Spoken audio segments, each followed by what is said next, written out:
आज मैं truth without apiology आचार्य प्रशांत जी की अध्याय 9 हिंदी में अपलोड करूंगी, जिसका नाम है सबसे खतरनाक घाव स्वयं द्वारा पहुंचाया गया घाव होता है।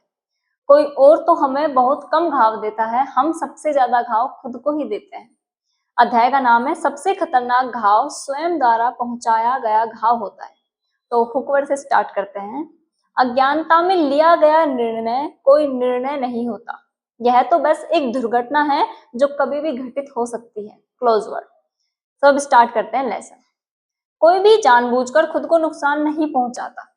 हम जो भी करते हैं राहत, खुशी या मुक्ति की उम्मीद में करते हैं। यहाँ तक कि जब हम खुद को चोट पहुंचाते हैं तब भी हम सोचते हैं कि हम खुद की मदद कर रहे हैं। जब हम ये सोचते हैं कि हम खुद को चोट पहुंचा रहे हैं तो भी हम यही सोचेंगे कि नहीं, हम तो खुद की मदद कर रहे हैं। हम इसे प्यार कहते हैं, हम इसे आजादी कहते हैं, हम इसे इलाज कहते हैं, हम रोग को इलाज कहते हैं। लेकिन यह सिर्फ अज्ञानता का छिपा हुआ रूप है। आगे क्या कहते हैं? खुद को नुकसान पहुंचाना सिर्फ गालियों या चाकू से नहीं होता। खुद को नुकसान पहुंचाना सिर्फ गालियों या चाकू से नहीं होता। यह तब भी होता है जब आप किसी जहरीले रिश्ते में यह सोचकर कदम रखते हैं कि वही आपका जीवन साथी है। यह तब भी होता है जब आप किसी नीरस नौकरी में इसलिए टिके रहते हैं क्योंकि डर आपको सुरक्षा का एहसास कराता है। यह तब भी होता है जब आप हद से ज्यादा खाते पीते हैं और इंटरनेट पर स्क्रॉल करते हैं, गपशप करते हैं या अज्ञानकारी लोगों की बातें मानते हैं, यह सोचकर कि इससे आपको पूर्णता मिलेगी, पर वो पूर्णता नहीं मिलती। आगे कहते हैं आत्महानि तब होती है जब आप कोई गलत निर्णय लेते हैं और उसे सही समझते हैं। यह तब होता है जब आप अपनी आसक्ति के अनुसार कार्य करते हैं और उसे स्वतंत्र इच्छा शक्ति कहते हैं।